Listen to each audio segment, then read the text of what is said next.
in 3, 2, me or the camera. Welcome, my beautiful friends, to the very first episode of Chaz Velez's Almost Funny podcast. I'm your almost funny host, Chaz Velez. For this beautiful debut, we needed to bring on someone beautiful, so that's why I'm here. But my guest, also beautiful, the one, the only, the very talented. She's a writer, she's a director, she's a producer, she is a barista, she is a bartender, she is a cinematographer, she is an art director, and probably 13 more things. The incredible Miss Ryan Young. just full silent film. Thank you for doing the pilot episode, man. I was not going for a shake, but I like that it's a business deal. Just right out the gate. Yeah. Right out the gate, a problem. What's up? I accidentally looped the music, so there are going to be some problems. For you audiophiles out there, we don't have a microphone yet. You and I had a long conversation, off camera, obviously, that so many projects never happen because they just don't start. So the podcast was something I was kind of talking about over the last few weeks, and it got to a point where I was like, "I'm going to record the podcast." And you are a big enough supporter of my shenanigans that you did the pilot, and I've lined up a couple more friends, so we're at least doing 3 weeks in a row, which is very exciting. But Ryan Young, welcome to Almost Funny Podcast. Well, thank you for having me. Do you feel almost funny? I think I'm getting there. You're almost funny. Yeah. That's going to be a whole separate series. This show takes off. You can do like the pre-show, like me opening for it. The concept of the show is I just started out in comedy. This is my rookie season, my very first year. And I want to bring on some of the people that I know from open mics, I know from shows. Ryan, right out of the gate, first question, easiest question. How long have you been doing comedy? Just as long as you. Now, is that technically true? Technically. You tested it. Oh. Like Secret Origin stuff. Oh, I forgot about that. Let's get into the weeds. You did a cup of coffee doing comedy. A cup of coffee? How long did you do comedy the first time? The first time? It didn't really count. I'll be honest. I don't think it counted because you were like legitimately a child, and they were like, no cussing. So like the context for that is gonna be I took classes at Gotham Comedy Club. Oh, humble brag out the gate. I was like 16. And I didn't stick to it, mostly because like I'm on Long Island and that's in the city and I don't have a car and I'm underage. So how many shows was it though? So you do the class, you do the student show at one of the most important clubs certainly in the tri-state area, but arguably the world. Like everyone's performed at Gotham. One show? Multiple shows? I did 4 shows. You did 4 shows as part of the class, or like you did the class show and then you did? Classes. Okay. Because I was taking like film classes. So you're rich. That's cool. That's good to know. I was taking film classes in the city, and my mom was like, "We're not spending money just for you to go and do one thing in the city." That is what people without resources dream of. Like that's a lot of pressure, I imagine. But they're like, no, you're not just going to learn how to do this movie bullshit. You will tell me a joke. Like that's kind of cool that there was a performance art element. But this go around, we started. Our show was when? February? January, and that was out of another world famous club, Governor's Comedy Club. What do you think about the stigma of comedy classes? Well, because there are people that are like, you can't be taught to be funny. Little do they know, none of those classes are trying to teach you how to be funny. They're teaching you the structure, which I am a monster for needing to be told, like, where does the mic go? Okay. The thing is with the classes is they can only teach you so much of the structure because most of the advice given in comedy, which is like, what is it? Set up, punch tag. Yeah. You could have that structurally, but like also like, what the fuck does it mean? So there are things that are great about the class. I'd say the things that are great about the class are more similar to what is great about like a film school. Yeah. Which is you can learn on the ground floor, but now you have these connections. Like specifically the governor's class, you have the class show, and now you are automatically offered the emerging talent shows. You paid hundreds of dollars to be able to be on a podcast no one's going to watch. Like, that's really the connections you mean. It's like not just performing at the club, It's societally, you get Chaz in your life. Well, yeah. At a 7 p.m. podcast recording with beautiful. almost no structure, no warning, and in this case, no microphone. The way we do it. So worth it. Gotham Comedy Club, Governor's Comedy Club, Levittown, their flagship location. Student shows are crazy because they're packed. Yes. Well, like, I'll be so honest, the Gotham ones, it was like parents of children. So if you've ever been in like the Gotham Comedy Club, the upstairs area, it's like, there's seats, like many of them, and then there's like that front area. Yeah, it was just the front area. Oh, creepy. Yeah. No, it was really intimate. Maybe scarier. Well, that's a question.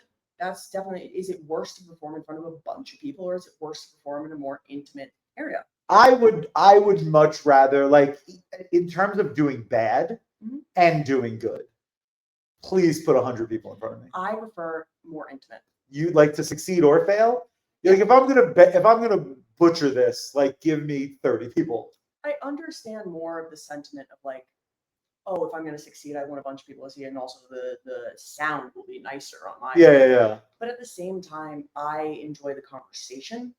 Okay. Comedy and being able to see people is like, it's nice. Like, to the point where if I'm on a stage and there's a light in my eyes, as much as I still enjoy being up there, I will never enjoy it as much. This is recent trauma. Last night they tried to blind you. No, because that happened when we were in the city too. Okay. When we went to the mic in the city, it was also like you could not see. I think it's because you're tall. Yep. Like those lights, sometimes you're like, it was so bright in my eyes. I'm like, it was? Well, I'm just gonna say, because I'm tall, or how dare I'm 5'11", you're 6'3". Okay. This is established. Also, I might be 6 foot. I'm gonna take you to a doctor. Do we not have me in front of a height chart? Do we or do we not? Height chart at a bar? First of all, how dare you? That's a world famous bar that has one of the best open mics. The name currently eludes me because I'm bad at remembering things. Okay. And it was like 2 blocks away from Broadway Comedy Club. So I feel like 2 comedy clubs have said I'm 6 feet tall, which makes you 6'8".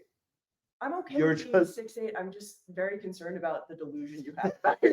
I'm 5'9". Bro, Is it that I'm I've said 5'9"? this before, and I'll say it again. I'm going to line up all of you guys that have 5'11" on your driver's license and be like, "You guys, no, take a look. Take a look straight across." I think that's a good bit.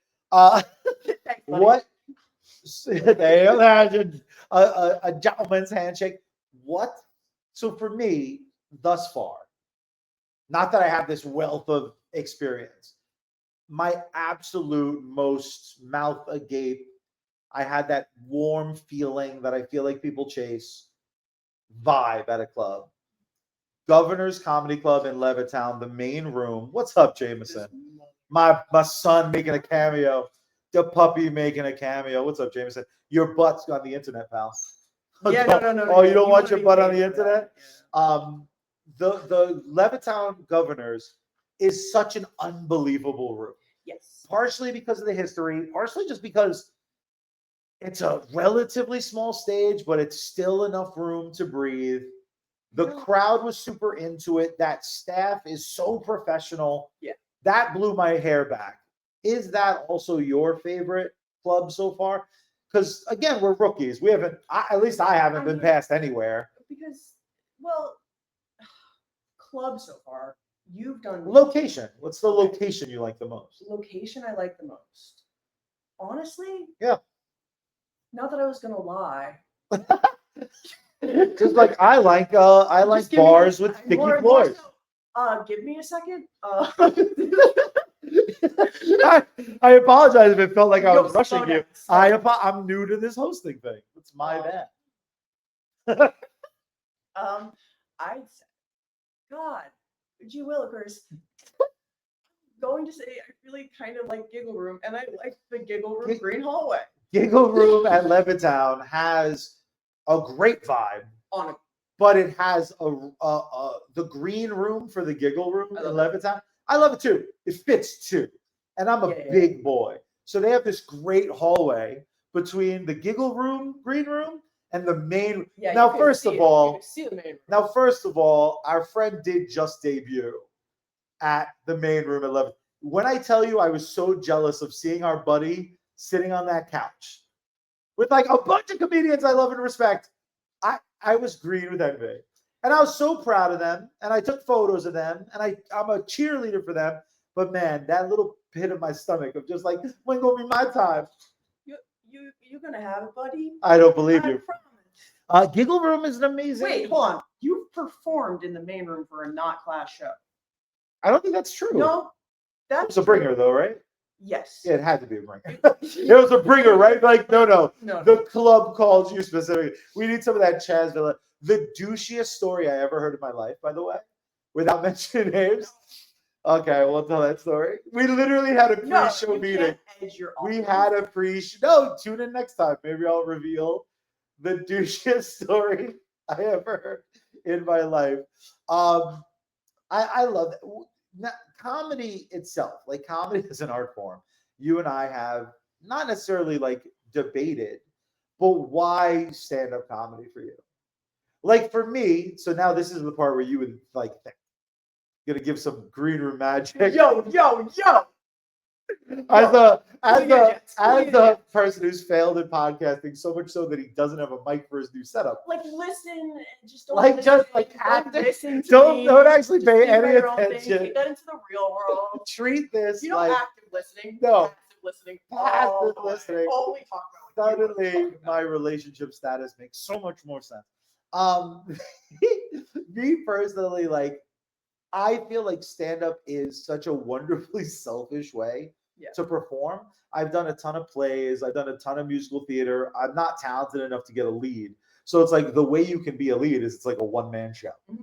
And it's 5, 7, 10, 15 minutes at a time. I was always drawn to it. I grew up listening to Opie and Anthony. Mm-hmm. I worship at the altar of George Carlin, of Patrice O'Neill. Patton Oswalt's a genius. Louis C.K. is a genius. Like, there's something about comedy that's always been so appealing because it's sometimes like the lie or the, making light of real shit, of heavy things and trying to be like, well, where's the funny in this? Where's the smile in this frown? That's so appealing to me as like a wannabe writer. And then also like instantly knowing if anyone gives a shit. Yeah, maybe I really enjoy the immediate gratification of it. Yeah, there is kind of, but there also isn't. Which is like, because when I started, I was like, it's the easiest route. I just go up, I say things, and now like the moment I realized, I don't go up and say things. I have to like work. I have to work. Well, if you want to be good, like that's the trick, right? Yeah. Is to, like even in the choice, because you have 400 notebooks.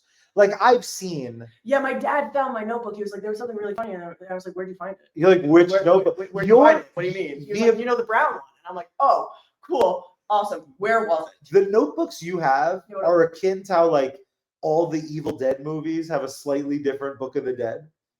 Like, I don't know. That might be too deep of a cut. No. So when they first remade Evil Dead, it's a different Necronomicon. And then in like each one, it's a different Necronomicon. So according to, this is a fun thing for a podcast about stand-up comedy, Sam Raimi has said that it's actually 3 Necronomicons. So you have multiple comedy Necronomicons. Yes. That was just me bragging about knowing things about the Necronomicon. It's a fun word. When you start writing a joke for like people who are somehow even newer than us, we have less than a year in. I'm going to say this a lot on the podcast. 80% of people who try stand-up comedy quit the first year. So I feel like my personal goal is like, I just have to make it a year. I'm in the 20th percentile. Then I have to make it my second year because I think 60% falls off. Then 5 years is the next big. 60 of the 20, yeah. And then 5 years, there's like 4 people left, which is scary because I'm 100 years old. But when you start writing a joke, do you start from the impulse of like, I want to write a joke? Or do you have a funny thought and write it down? So it's a mix. Okay. Because sometimes I write a set list before I write, where I'm like, oh shit! I want to joke about the dog interrupting the podcast, Celsius energy drink, and Normandy. It's usually because I'm trying to write about one topic, and buddy, because typically it's like I have a thought, I write it down, it works out well, I do it enough that like my brain starts to put something else together. And then I marry it with another very short joke. Okay. But then I realized, oh no, one day, hopefully I'll have more than 7 minutes. And I don't know how this is going to work out. So I was like, I would like to, as a writing exercise, even just be able to have a theme and write about it. And when I'm doing that, I do say, okay, so what about this one thing I'm writing about? Do I want to talk about? And then I like bullet point that and then structure it out. But usually the stuff I enjoy saying the most are just thoughts I have or things I've said. I've seen some of your acts. It's just like, that's a new crazy thought, funny thought, crazy thought. Like, it just makes me very, very happy. Thank you. Ryan and I have like the weirdest text thread, because every now and then like a joke of yours will stick in my head, or a friend of ours from like the open mic scene or the bringer scene. But I bring up that sort of like text thread. I very recently was reminded of the worst I felt about stand-up so far. I'm at a show, very funny guy, Billy Geyer's on it. I go up and I feel like I did really well. Audience laughed everywhere I wanted them to laugh. I had 7 minutes. I timed it like perfect. Like the light came up, I was starting my last 1 minute joke. Audience gives me like the not only a laugh, I get like a little bit of clapping. I get a couple like, woo! Billy Geyer goes up, 2 people after me, and destroys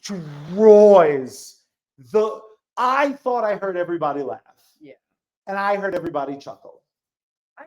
Now, Billy Geyer wasn't the headliner. He was the feature. And then Rob White goes up. Oh, buddy. Rob White hits a fucking, at minimum, a triple. I'd argue a home run. I got in my car and I was like, wrap it up. Like, what's the point? Have you had a show yet where you were like, patting yourself on the back, and then someone went up and you were like, holy shit, this person's a monster? No. Really? Do you not compare? I don't compare when I'm at a show or I'm more likely to compare at a mic. Interesting. Because I think I'm more jealous of people's processes than I am of their content. What do you mean? Like, I'm more jealous of watching someone grow than I am of where they're at. Oh, interesting. But the thing is, I don't feel bad about comedy, besides usually when I'm not at a mic or not at a show. Like, when I am alone in my bedroom, I get into the weeds. Why am I bothering? Like, all of my thoughts aren't funny. I think about, because when I'm not, because it is a performance-based, in my opinion, immediate gratification-based thing. And also, as you said, a selfish thing. Like, I think wanting to speak and have it be heard and hear a reaction, it's a selfish thing. Yeah. And that's not necessarily a bad or a good thing. I would argue anything that like isn't laying brick for a lot of money is a little selfish. Yeah. Like, there is wanting to be in entertainment is delusional. Yeah. It's insane. You're asking to be part of the world's tiniest club. But those like quiet nights, for me, it's the total opposite. No, for me, it's kind of like the selfishness and the self-awareness of the selfishness behind it gets to me a little bit. Interesting.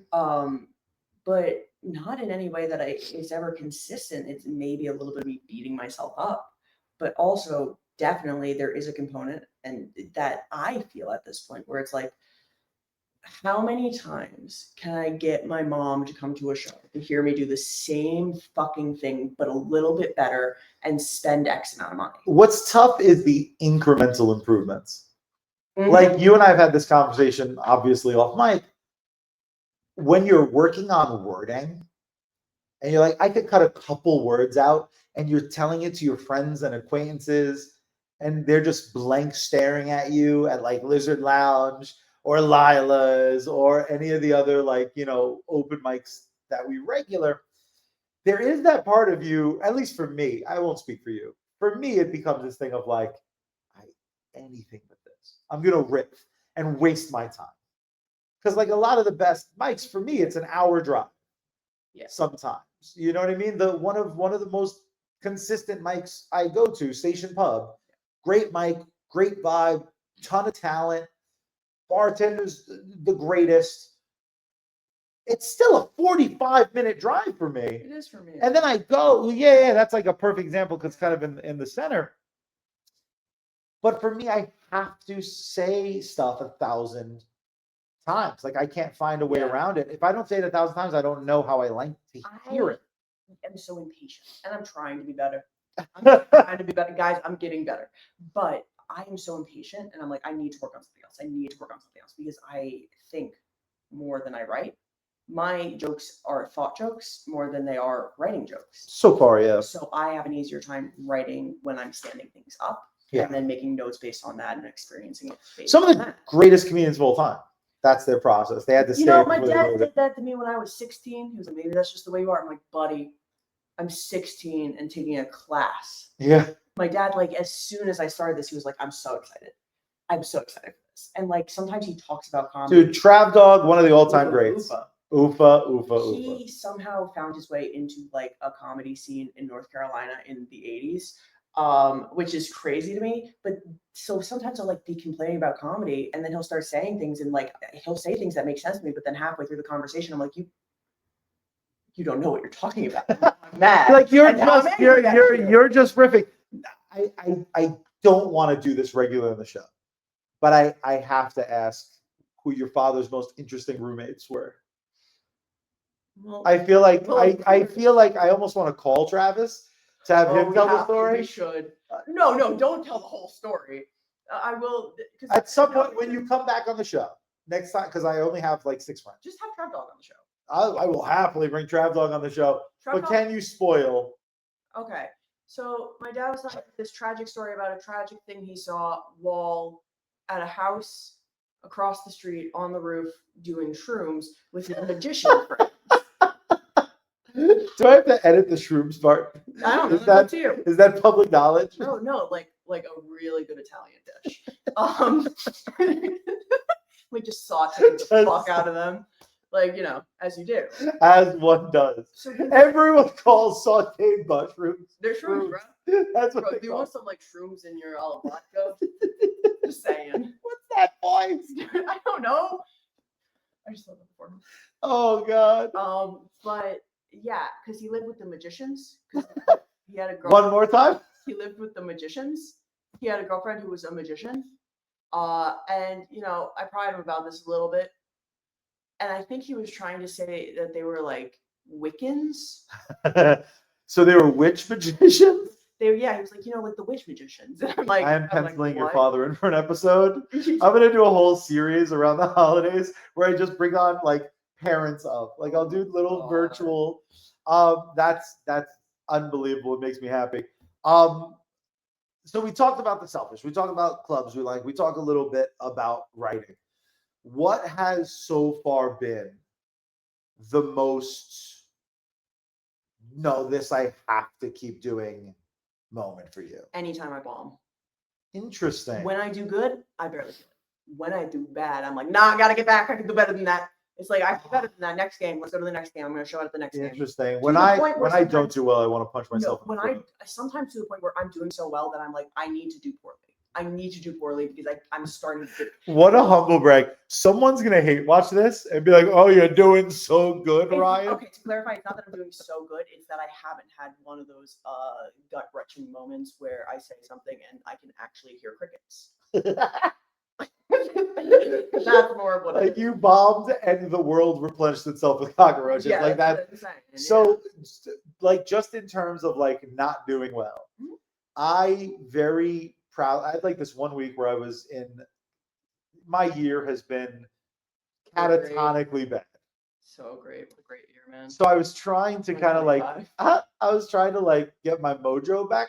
So I was like, I'm going to write a new set like every week. I remember this. Right. And I was doing a thing where I was like writing 3 sets in a day. And again, shitty, awful, barely there. There's barely jokes, but it's 7 minutes, 7 minutes. I wrote 1 set about why Superman's better than Batman. Yes. And it was like the whole idea behind the set was it was going to be a series of rants with like spots for people to laugh and people.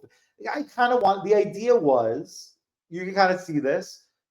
This is all going to just be an elaborate ad for my TikTok at Chaz Velez. So you can probably see it on my page. Just gonna go this piece of marketing garbage. Go check it out on TikTok. But no one ever gave a fuck. Like I had comedian friends of ours at an open mic that love comic books that they were like, no one is ever gonna give a shit. So I turned that into a series of Tickety Talks. I'm on like part 5 now. Yeah. It's only 7 parts. I'm not milking it for everything it's worth. I've gotten 2 more followers. There we go. I was very nervous about that 5 because before the show we really fucked one up. This is what happened. Oh, no, wait. No, we didn't even do that. We did. Oh, now that the camera's rolling, we're not idiots. Although that probably looked so dorky. That was like Saved by the Bell. Not just the whole thing. The rest of the fucking thing. You know what? When you're right, you're right. That joke never worked. It never got a laugh. Again, nerdy friends of ours stared at me and maybe smiled because they were like, he said the fucking thing where Batman's probably a pedophile. That's not actually in it. What's a joke you've tried multiple times that no one gives a fuck? That you're like, but I'm going to keep trying. I love it. I'm going to keep trying. Or that you've abandoned. You don't have to tell the joke. But what was like the subject matter? Because I keep trying to make death funny. Because I feel like I have to face it.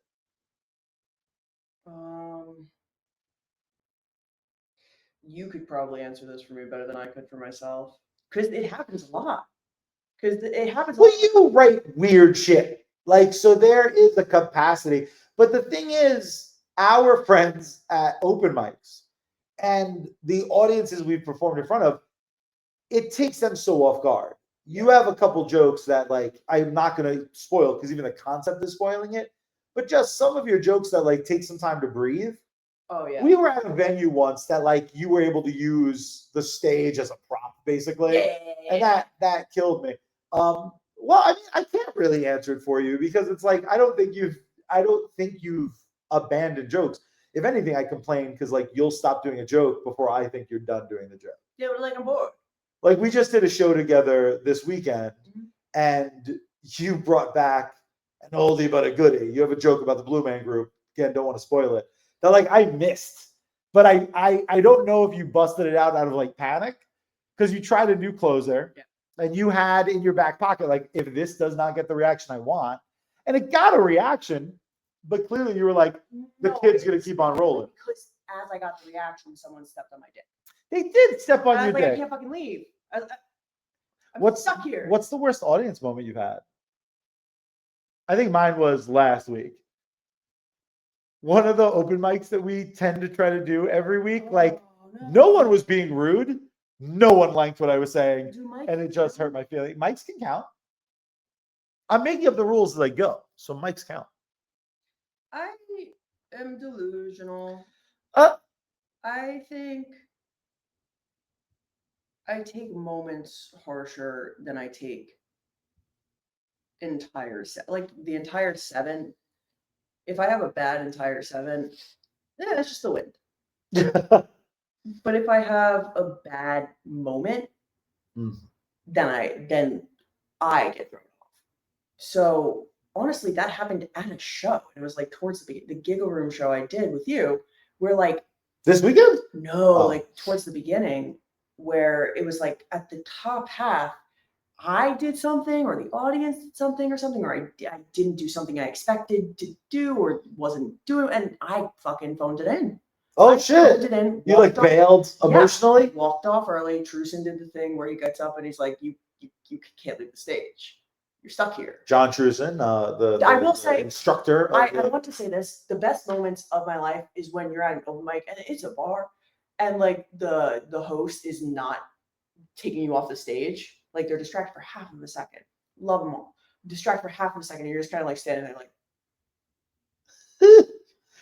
thank you, good night. One of the most panicked moments of my life was I was supposed to do 10. And the guy was just missing. No light, but I know I'm at 10. And I'm like, you're a baller. I'm just about done with my set. I'm like, the last words are coming. And I end my set, and I basically always am like, hey, it was a lot of fun. I'm Chaz Velez. Talk to you guys next time. And I'm like, I have that energy in my head, and I don't see him. I see someone go to where this person was supposed to be standing to light me. And he goes, keep going. I did not even have 10 minutes that show. I made 9 minutes 10. Like, I really breathed on This stuff. was towards the beginning too. This like month 2. Everything. Yeah, this was first. This was like my second month, and I'm just like, so my dad, like it was so. I was taking a shit. He was taking a shit during my set, and it just wasn't flowing quick. Have you been on stage and something just like outside of you happens? A fight, a spill. The cat. Oh, I was at an open mic and it wasn't going well to begin with, and it was kind of like everybody was talking and nobody was listening. I kept talking though, but the cat walked by, and I was like, "Whoa, whose cat is that?" And sometimes I think about that moment. That cat was awesome. And that cat, apparently, that's a common cat. The cat lives there. That's the cat's house. There's a house upstairs. There's an apartment upstairs. I didn't consider that. I was just like, this cat. I didn't think that there was an apartment upstairs. I didn't think there was a cat gonna walk across the not stage. We all have revelations. Touche. Well, no, real quick. Actually, real quick. I was once hanging out with someone, and they were like, I have to show you this. I'm gonna start a business in this place, a business for children. I'm like, sick, let's go. So we walk to this like for rent place for businesses, and he's like, this is it. This is where I'm gonna start the business. It's gonna be awesome. It's gonna be like a kids camp. It's like, first of all, like a 5x5 room. No, like not a good place in like the middle of like there's no parking too. And I was like, huh, like for kids? And he's like, yeah, it's gonna be awesome. And I was like, I look upstairs and I'm like, that's a full apartment. I don't know how you're going to have a place for kids and have a full apartment up there. That's my story about apartments. Well, what do you? I mean, it was like no, because it definitely. You're just like that's just rude. No, because if something's for rent. No, it was like they had like they plastered the window with like cats, but like stoner cats. So I was like, I don't know if this is the right vibe. Know if this is the right state of mind. You know the people upstairs are like creeps? I think they're cat creeps, bad homeowners, or adults. But that's everything. You just like minus horses that rented an apartment. Whoa, I don't want to mention horses. Fair enough. Sensitive subject. Have you had a moment yet that was so good that you were like, fuck yes, this is my thing?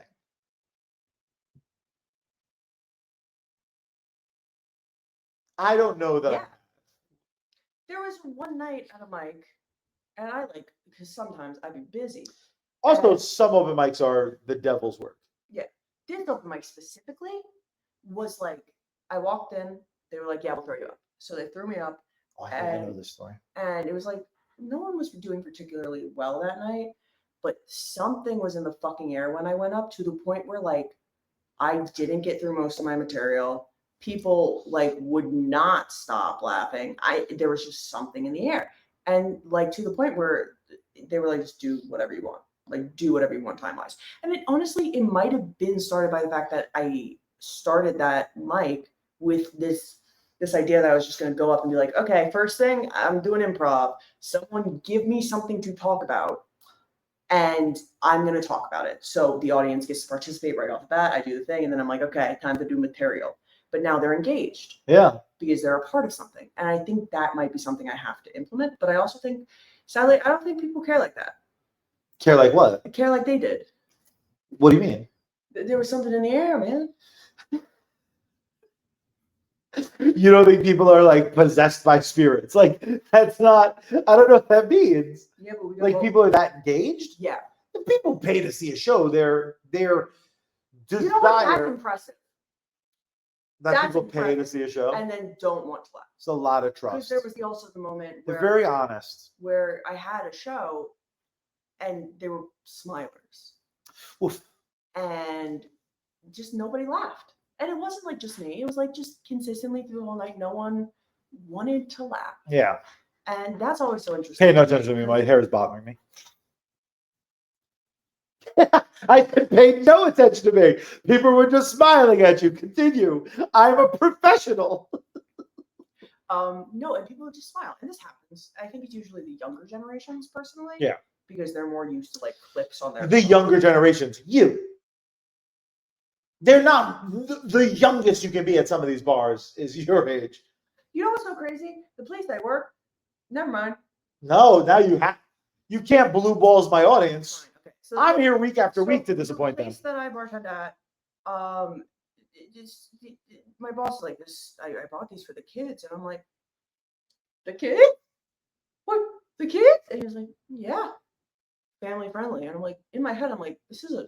Oh, but you happen to work at like a great food joint. Yeah, no, like in fact, the it food's didn't so. even, like, occur to me. No, that's a good. You know what? I don't know that it would occur to me either. With that being said, fucking totally tracks. Because it did. And I could imagine people not knowing that. You have to ask your boss if we can advertise for him on this show.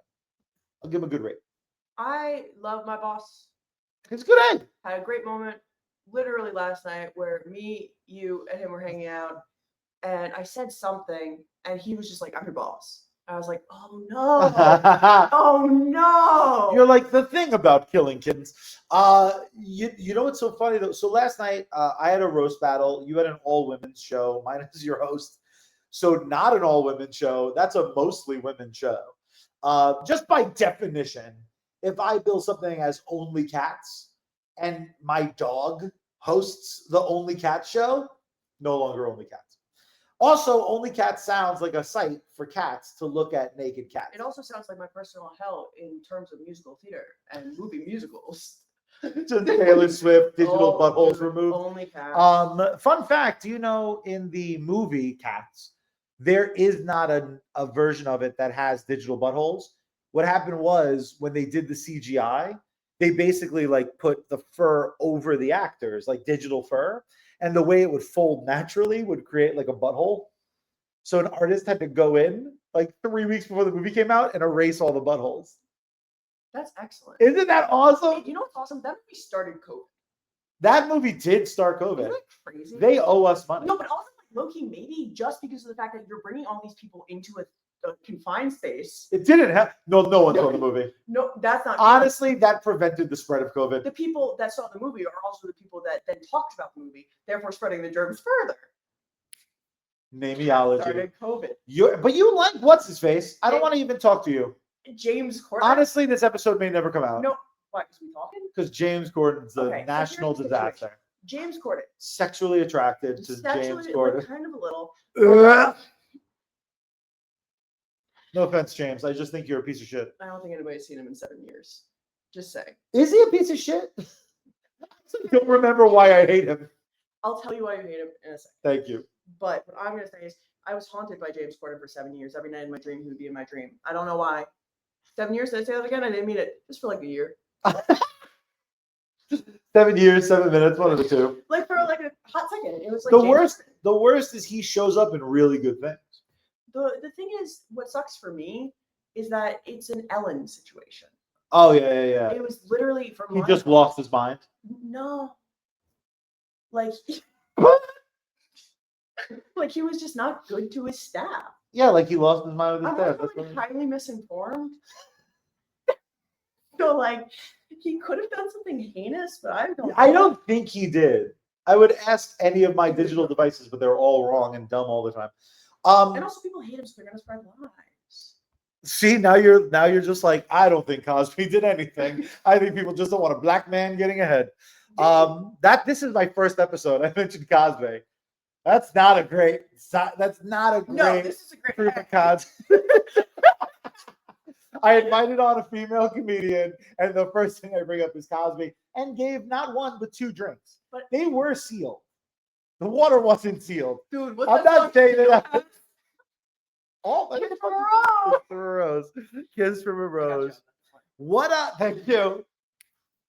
What's up? What's something that always makes you laugh? Because so I had a great conversation last night or 2 nights ago with Mike Tanzi. Absolute I think he's been in comedy for 3 He's years. a gem. It's like he's been in comedy for 10. Like the dude is so ready to just take the fuck off. Anytime I get to do a show near him, it looks like I'm kissing ass. No, you love this guy. I just want him to be on the show. I'm gonna send this to him and be like, please be in an episode. I'll be like, bro, I told you I would. I know, it's like I told you before you recorded the first one. I think he's so fucking talented. Where did I start this? I lost my train of Things thought. that make you laugh. Things that make me laugh. I was having a conversation with him though about like I turned to him for advice because sometimes I'm at an open mic, sometimes I'm at a show, and someone says something that's so entirely I don't see even an attempt at a joke. They're just like, you know who's lazy? Puerto Ricans. Oh yeah. And there are people in the audience that'll be like, nah. I'm like, notoriously Latinos are diligent, if nothing else. Like we take siestas, but that's not even Puerto Ricans. That's a whole different sect. I don't want to get in on it, but so my Yeah, you want to talk about Mike Tansey and what he said to you real quick? yeah. Well, I don't remember what. What did Mike Tansey say to me? What? Like, I just wanted to know because I thought that's what was happening and I thought that's where I was, but it turns out I'm wrong. What I was saying is, what Mike said to me was that some people just have, there's like trigger words or there's dumb things that make them laugh, like despite themselves. Okay. What's wrong? That is what he said. Yeah. Oh, remember the whole passive listening thing? To be fair, maybe not the best advice for my guests. What's something that always makes you laugh? So for me, God help me, any violence on any dick or balls will stop me in my tracks every time. A Nerf football to a father's dick will make me laugh 10 out of 10 times. I cannot help it. What makes you laugh every time? Never misses. Oh, I'm such A baby laughing, Oh no. a dog and cat living in harmony. You're like, all that shit sucks. I'm such an inconsistent being. Would perchance, could someone call that fickle? Is it maybe that you're fickle? Like a pickle? This is a bad podcast. Is it that? I don't know. So Pickle like a pickle. I want to kill myself.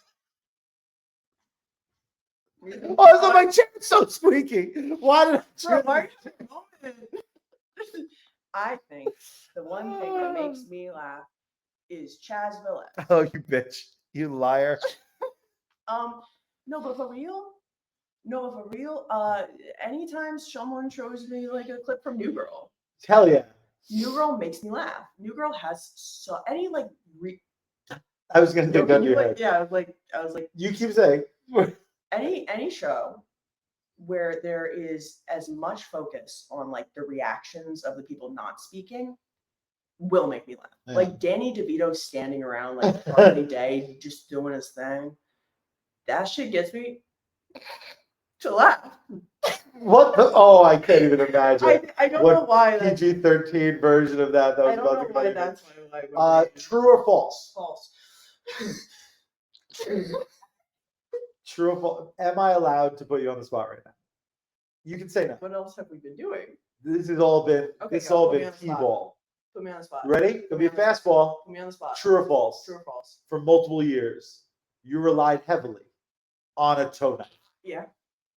True or false? It was inspired by It's Always Sunny in Philadelphia. False. You are aware that that's crazier, right? You learn. Please walk us through this. Okay, like low key, my dad used to burn his arm hair to get rid of it. Stop blaming Trav. My mother cut me. She gave you. My mother. What cut does this me. mean? What do you mean? You obviously missed. Like she cut a Okay, cuticle? let's get context. Yes, please. So for many years of my life, until I was bullied by my boyfriend and my mother simultaneously about my toenail. I love the idea of like they sat you down like at the dinner table to be like, Ryan, we need to talk. No, it was crazy. It was like one day one of you guys got it, one day the other guys got it, and it was just like, And then there was a phone call where everybody was in. And to the point where the next couple of days, I was like, I gotta hide my toesies because I didn't use the toenail clipper because I didn't understand how they work. You are weird. That sounds nuts. It sounds nuts. Okay, but you try not cutting your own toenails for years. And No, I'm not saying. Listen, everything's upside down. Everything is upside down. That is that. Like I could never fathom. I did have a very quick stint in my life where I'm like, you know why I look fat? Body hair. So I had like one stint where I like nared and like I was like trying to like it was a thing. And I realized how difficult maintaining hairlessness is. So I can understand like a toenail clipper being like a weird my mom device. blames herself for me not clipping my toenails. Does she? When I saw her at a show, she was very resistant to that idea. She was very much like. So you know how like women be shopping? Women do be shopping. That's what I'm saying. And so when she was clipping my toenails when I was like a wee babe, 6 months ago. 6 months ago when I was a wee babe, she accidentally missed and she like chopped me real good. And then she was like, "Oh, now this bitch is never gonna cut her toenails," and she was right. So I also had a phase where I was like, I gotta get really into pocket knives. So I got really into pocket knives. She's not okay.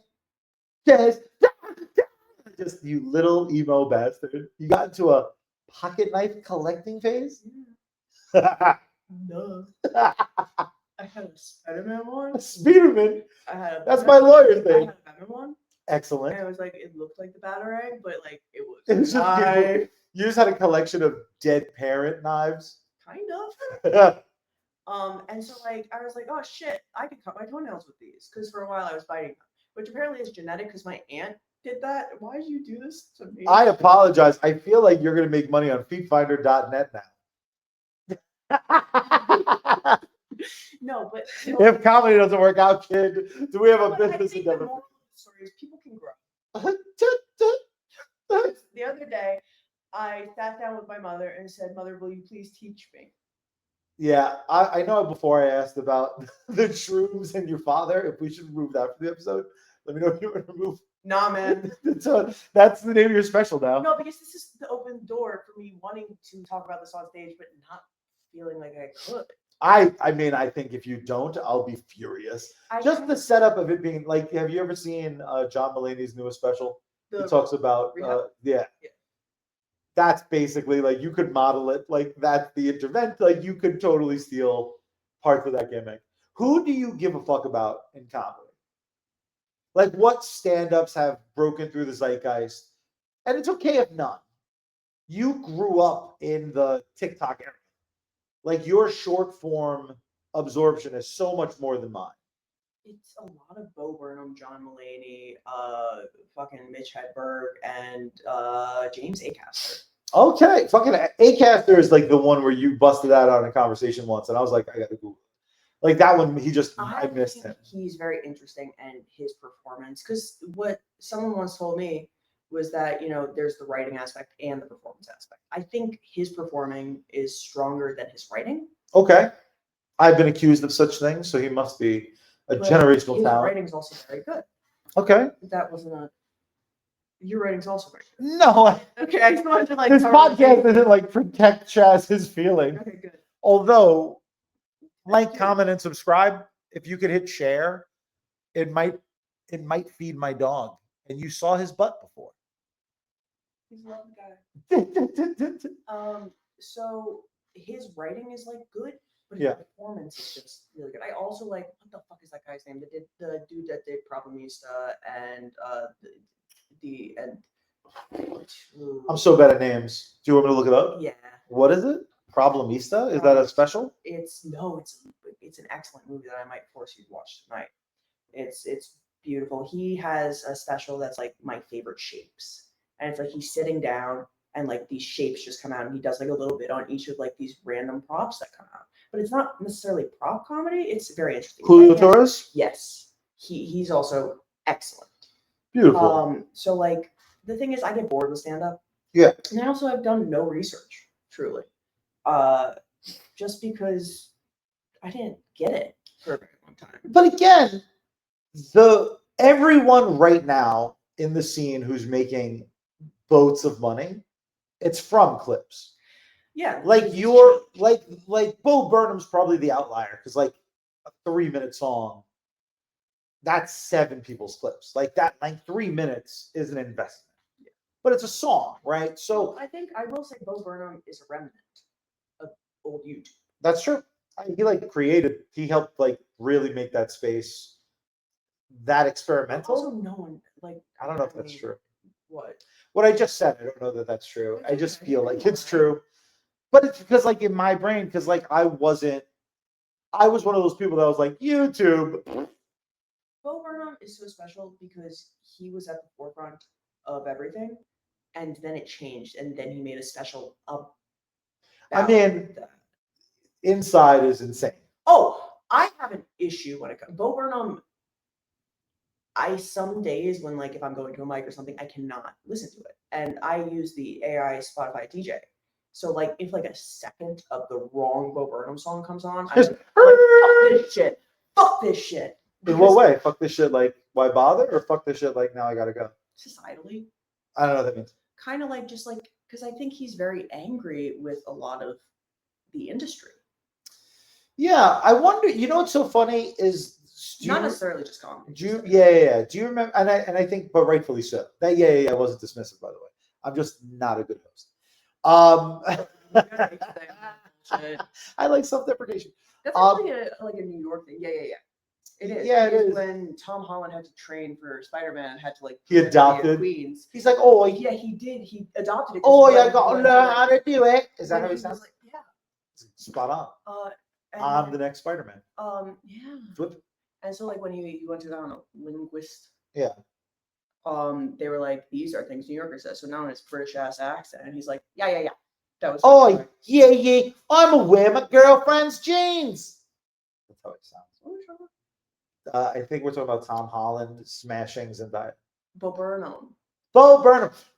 His song that's a take on who's the fucking Kanye West. He has that one great yeah. All Eyes on Me, I think is the song. If you haven't No, All Eyes on Me is Inside. Are you talking Oh no, yeah, I'm talking about the one before Inside. What the fuck's the name of that song? I have to look that up too. Yeah.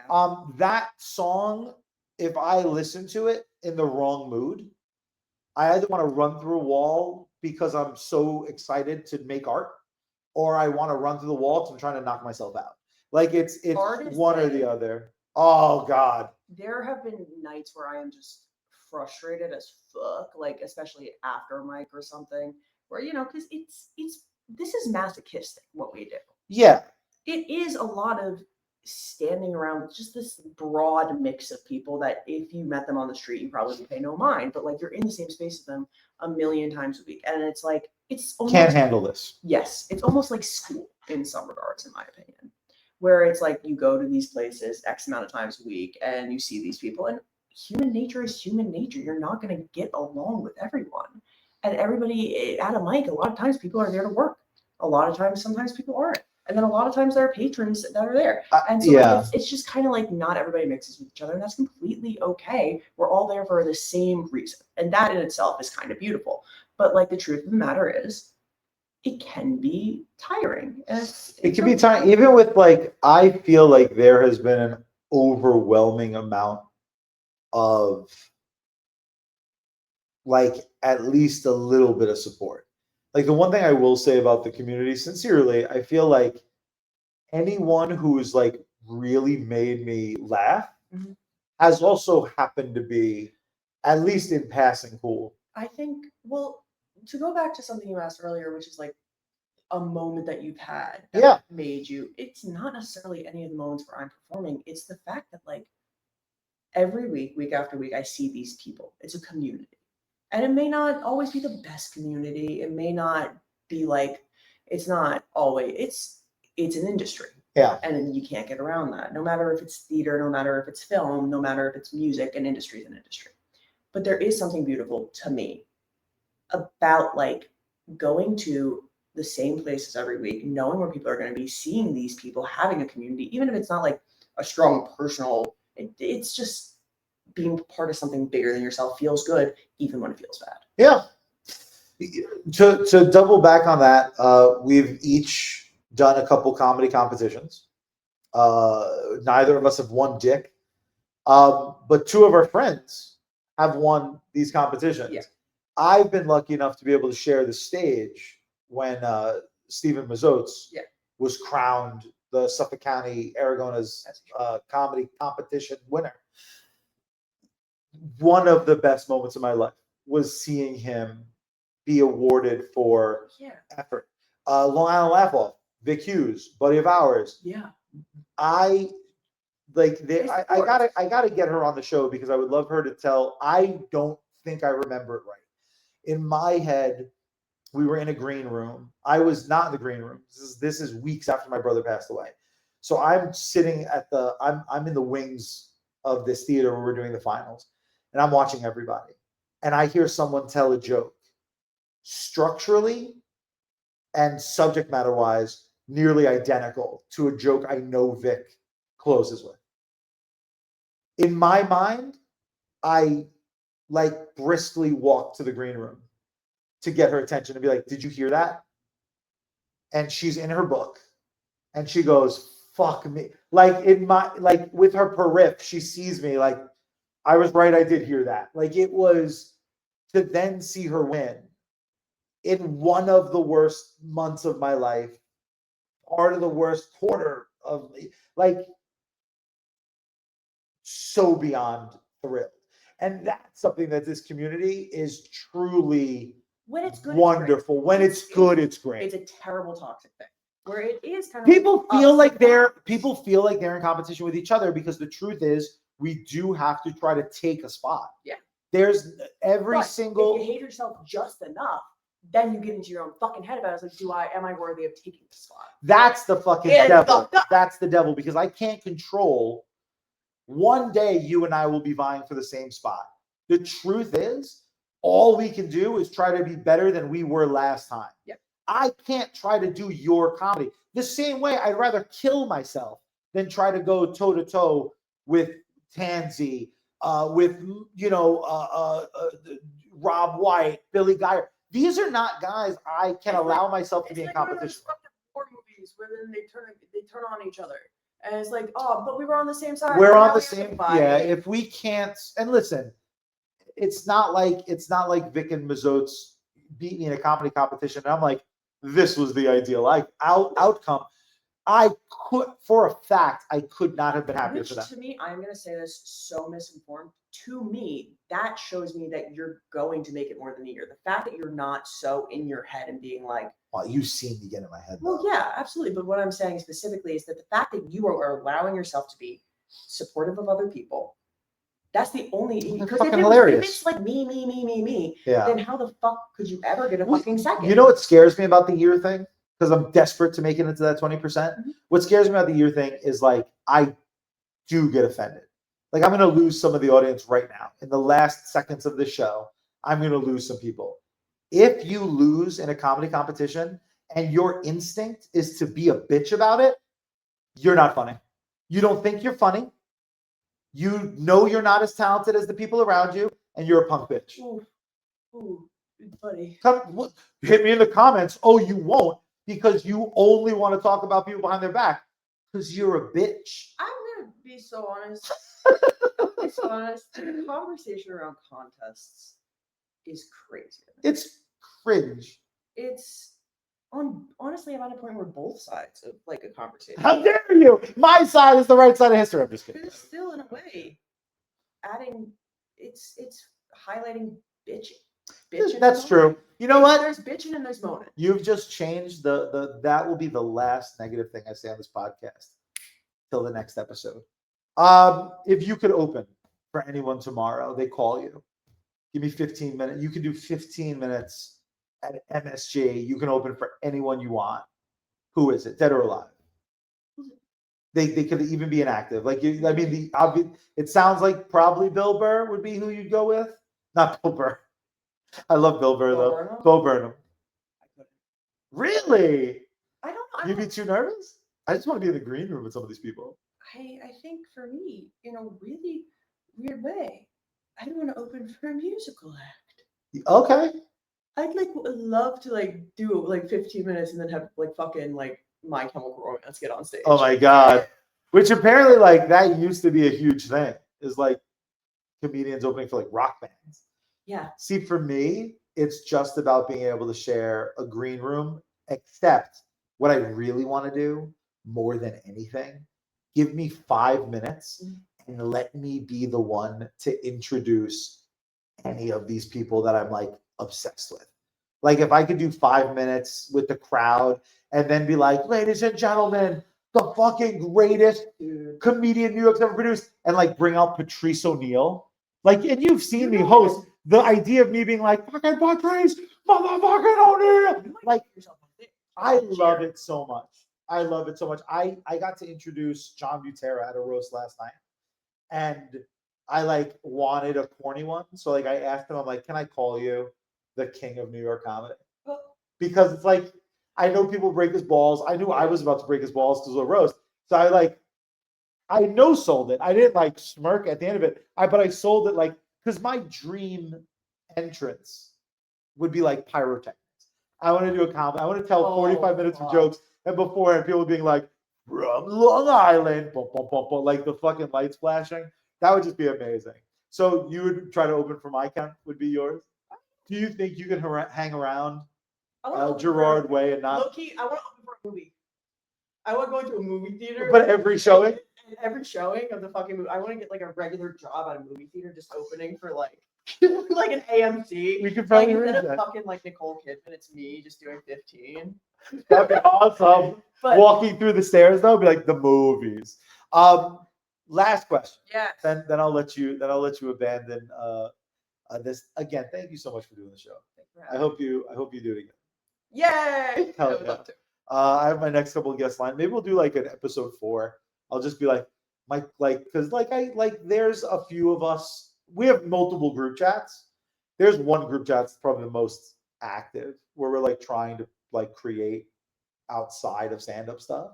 So I think I'm gonna have that's gonna be the first few episodes, but maybe we'll have basically the way we do virtual meetings sometimes. What were you gonna ask me? Fair. Car waiting outside, you fucking jerk. You're about to make your proper New York City debut. Okay. Right? Or re-debut. Broadway Comedy Club. I'm sorry, what month is it? November. November 24th. Monday Madness at Broadway Comedy Club. Tickets very much available. Put Ryan Young. Let him know at the door, rather, Ryan Young.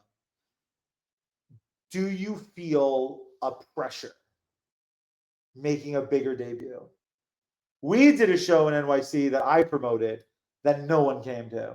So you performed in New York City for 5 people once. It's a great, one of the best nights. Just society. I had just recovered from death. It was a hell of a time to be alive. God bless the LIRR. Because I couldn't have driven.